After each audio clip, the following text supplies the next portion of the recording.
बिस्मिल्लाहिर्रहमानिर्रहीम। अस्सलाम वालेकुम। आज 21 नवंबर बरोज़ इतवार हम बात करेंगे 3 अहम इशूज़ के हवाले से। आप जानते हैं कि वज़ीर-ए-आज़म इमरान खान फुल फॉर्म में हैं और अपोजिशन को सरप्राइज़ पर सरप्राइज़ दे रहे हैं। अभी बल्दियाती इलेक्शन दूर है, लेकिन वज़ीर-ए-आज़म इमरान खान ने आज से ही बल्दियाती इलेक्शन के हवाले से बड़ी तैयारी और बड़ा सरप्राइज़ दे दिया अपोजिशन को। बड़ा अहम इजलास हुआ है, उसकी तफसीलात मैं आपके साथ शेयर करूँगा। साथ हम बात करेंगे बल्दियाती इलेक्शन के हवाले से पंजाब हुकूमत को वज़ीर-ए-आज़म इमरान खान की तरफ से अहकामात मिल गए हैं, उसकी तफसीलात ही आपके साथ शेयर करेंगे। जो आसमा जहांगीर कॉन्फ्रेंस हो रही है और उसमें जो आज उसका दूसरा दिन है और नवाज़ शरीफ का खिताब रखा गया है और उस बुनियाद पर वफाकी हुकूमत के वज़रा जिनको बुलाया गया था उस कॉन्फ्रेंस में, उन्होंने जाने से इनकार कर दिया और अदालतों और अदलिया पर भी सवालात उठ गए हैं कि कैसे वो उस कॉन्फ्रेंस में जा सकते हैं जिस कॉन्फ्रेंस में इख्तितामी खिताब एक मफरूर इश्तिहारी और भगोड़े का है, जो अदालतों का मफरूर है और वो भी इस्लामाबाद हाई कोर्ट का। उस पर सवालात उठे हैं, वो तफसीलात भी मैं आपके साथ शेयर करूँगा। पहले मैं आपको बताता चलूँ कि सिविल एविएशन की कीमती अराजी 9 एकड़ अराजी पर कब्ज़ा था और उस कब्ज़े में कोई और मुलव्वस नहीं निकला, बल्कि जो सिविल एविएशन के अपने अफसरान हैं वो इसमें मुलव्वस निकले हैं। और ये तफसीलात सामने आई हैं। FIA कॉरपोरेट क्राइम सर्कल ने कराची में सिविल एविएशन अथॉरिटी की बेश कीमत 9 एकड़ अराजी की बंदर बांट के मामले पर 2 मुकदमा दर्ज करके 4 मुलजमान को गिरफ़्तार किया है। गिरफ़्तार मुलजमान में सिविल एविएशन अथॉरिटी के 3 अफसरान ज़रीन गुल दुरानी, मोहम्मद यूनुस, सैयद मोहम्मद कलीम और एक मुश्ताक नामी प्राइवेट फ़र्द शामिल है, जो इस सारे के सारे धंधे में मुलव्वस था और जो ज़मीनें हैं सिविल एविएशन की उनको अपने ज़ाती मफादात के लिए और कब्ज़ा माफिया बन के इस्तेमाल कर रहे थे। FIA में दर्ज 2 मुकदमात में मजमूई तौर पर 32 मुलजमान हैं जिनको शामिल किया गया है। गिरफ़्तार मुलजमान में सिविल एविएशन अथॉरिटी के अफसरान भी हैं और कुछ प्राइवेट लोग भी हैं। Secretary land utilisation department Saqib Soomro भी इसमें मुलव्वस हैं।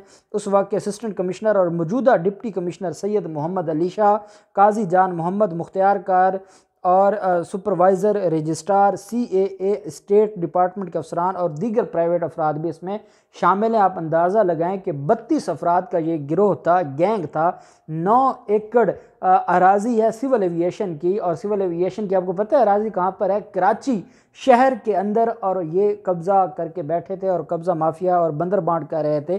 FIA ने कराची का सिस्टम चलाने वाले यूनुस सेठ, साबिका डिप्टी कमिश्नर मोहम्मद अली शाह और उनकी टीम के खिलाफ 2 मुकदमा दर्ज किए। नामजद मुलजमान में सिविल एविएशन अराजी पर हाल ही में मुबैना कब्ज़े में मुलव्वस अरसलान भी शामिल है। FIA की छापा मार टीम ने कार्रवाई की और उस वक्त के असिस्टेंट कमिश्नर और मौजूदा डिप्टी कमिश्नर मोहम्मद अली शाह के घर पर छापा मारा।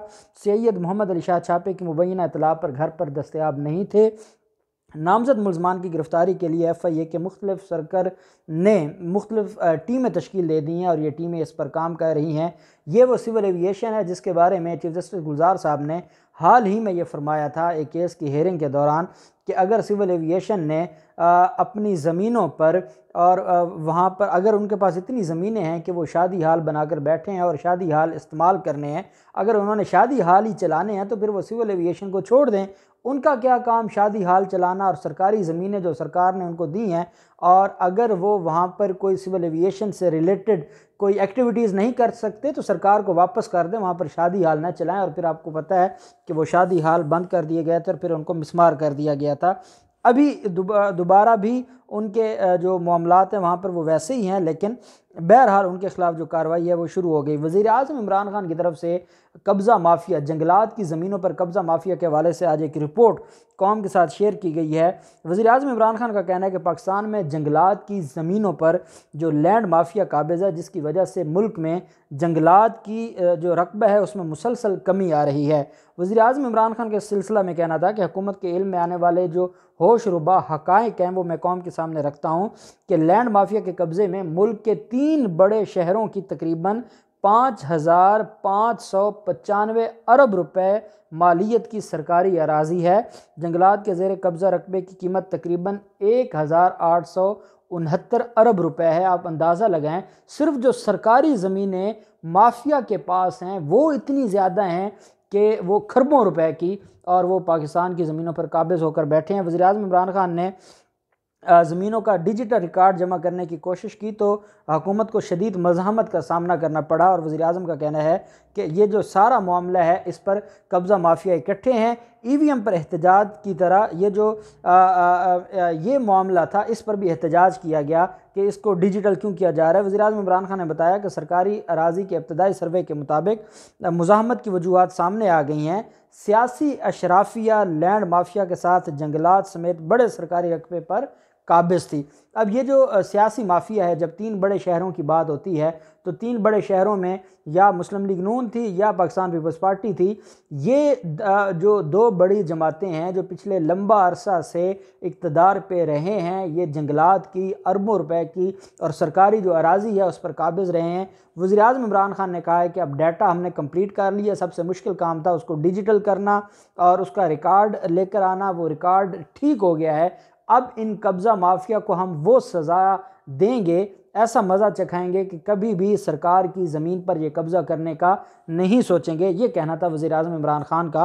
और मैं ये समझता हूँ कि अगर ये कार्रवाइयाँ हो जाएँ और इन लोगों को नत्थ डाल दी जाए तो बहुत बड़ी रिकवरी भी हो सकती है रियासत को, बहुत बड़ा फ़ायदा भी हो सकता है रियासत को और बाकी चीज़ें भी सामने आ सकती हैं। मामला है और इस तरह अगर कब्ज़ा माफिया के ख़िलाफ़ कार्रवाइयाँ अगर हो जाती हैं, जैसे डाटा इकट्ठा किया गया है और आप जानते हैं कि वज़ीर-ए-आज़म इमरान खान इक़्तिदार में आने के बाद ही कब्ज़ा माफिया के ख़िलाफ़ कार्रवाइयाँ शुरू कर दी थी और बड़े पैमाने पर कब्ज़ा माफिया से वज़ीर-ए-आज़म इमरान खान ने रिकवरी की है।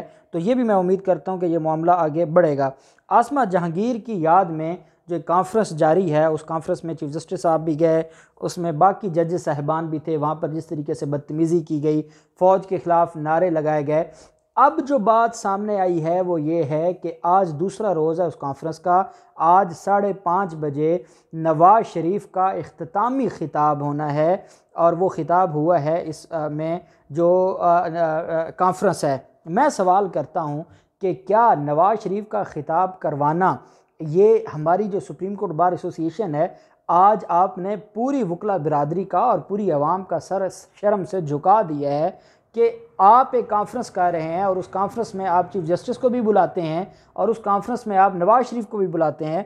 हुकूमती जो अरकान है और हुकूमती वज़रा हैं उन्होंने बड़ा एहतजाज किया है और फवाद चौधरी ने सुप्रीम कोर्ट बार एसोसिएशन से कहा है कि खुदा के लिए अपने आप को पोलिटिसाइज़ न करें, आप न्यूट्रल रह के वकला कम्यूनिटी को रिप्रेजेंट करें, आप वकला कम्यूनिटी के मसाइल हमारे साथ रखें, आप रूल ऑफ लॉ की बात करें। लेकिन आप जिसको आप चीफ जस्टिस अतर मिनल्ला साहब को बुलाते हैं और उसी अदालत में एक मुलजिम को मफरूर इश्तिहारी भगोड़ा डिक्लेयर किया गया और अदालतों ने कहा कि वो धोखा दे के बाहर गया है, उसको आप कैसे बुला सकते हैं।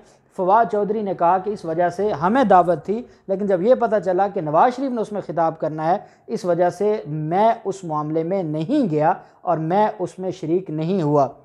शहजाद अकबर ने बड़ी अहम बात की है। शहजाद अकबर का कहना है कि ये तो हमारी जो ऑनरेबल जुडिशरी है उनको चाहिए कि इस जो इवेंट था या जो कॉन्फ्रेंस थी इसमें शरीक नहीं होना चाहिए था, क्योंकि इस कॉन्फ्रेंस में शरीक होकर चीफ जस्टिस साहब और बाकी जजेस ने क्या ये तासुर दिया है कि वहाँ मुल्क का काजी भी बैठा है और वहाँ पर मफरूर इश्तिहारी ने भी खिताब करना है। हालांकि चीफ साहब कल आए थे और वो चले गए थे, लेकिन उसके बावजूद तासुर तो जाता है कि एक ही कॉन्फ्रेंस है जिसकी इब्तिदा काजी से हुई और जिसका इख्तिताम एक मफरूर इश्तिहारी से हुआ। तो ये एक बात बहुत ज़्यादा नेगेटिव है। इस वजह से अदालतों को और जजेस को चाहिए कि ऐसे मामलात में नहीं पड़ना चाहिए। वज़ीर-ए-आज़म इमरान खान ने पंजाब हुकूमत को ये हुक्म जारी किया है कि जल्द अज जल्द बल्दियाती एक्ट बहाल करवाया जाए और बल्दियाती इलेक्ट पास करवाया जाए और बल्दियाती इलेक्ट पास करवा के इस पर अमल दरामद शुरू किया जाए।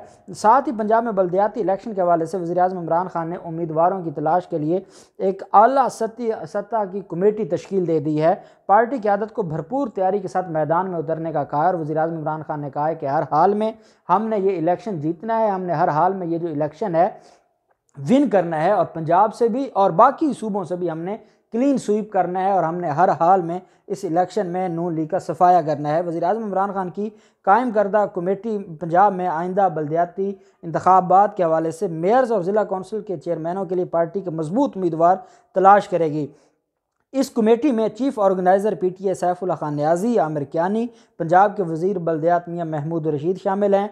इमरान खान ने बल्दियाती इंतखाबात के लिए पार्टी को भरपूर तैयारी के साथ मैदान में उतरने की हदायत की हैं, जबकि तमाम रीजन के जो कोऑर्डिनेटर्स हैं या जो सदूर हैं उनको बल्दियाती इंतखाबात के हवाले से मुशावरत का कह दिया और कहा है कि मुझे इनपुट चाहिए, हर हाल में हमने ये इलेक्शन जीतना है और हमने हर हाल में सफाया करना है। जो ये मुख्तलिफ जमातें हैं, चाहे वो पाकिस्तान पीपल्स पार्टी और सिंध से, चाहे वो दूसरी तरफ पाकिस्तान मुस्लिम लीग नून हो, इनका सफाया करना है। मैं समझता हूँ कि वज़ीर आज़म इमरान खान ने बल्दियाती इलेक्शन से पहले ये बड़ा कदम उठा के और इस मामले को, जो इसका हक बनता था इस मामले का कि उसको सीरियस तरीके से लिया जाए और माजी की गलतियां ना की जाएं, वो करके वज़ीर आज़म इमरान खान ने इस बात का सबूत दिया है कि अपोजिशन का मुकम्मल सफाया करने के लिए कप्तान ने अपने खिलाड़ी मैदान में उतार दिए हैं। क्या होता है, बल्दियाती एक्ट कब पास होता है, जो भी तफसीलात होंगी आपके साथ शेयर करते रहेंगे। अल्लाह पाक पाकिस्तान का हामी नासिर हो। बहुत शुक्रिया। अल्लाह हाफिज़। पाकिस्तान जिंदाबाद।